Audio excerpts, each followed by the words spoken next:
Le thème de la repentance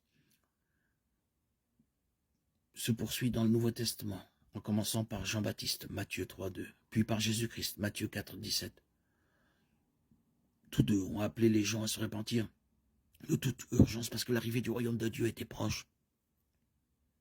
Beaucoup ont choisi cette réorientation radicale de leur vie et ont démontré leur repentir par le baptême, Marc 1,4, et des changements profonds dans leur style de vie et leurs relations, Luc 3,8, 14.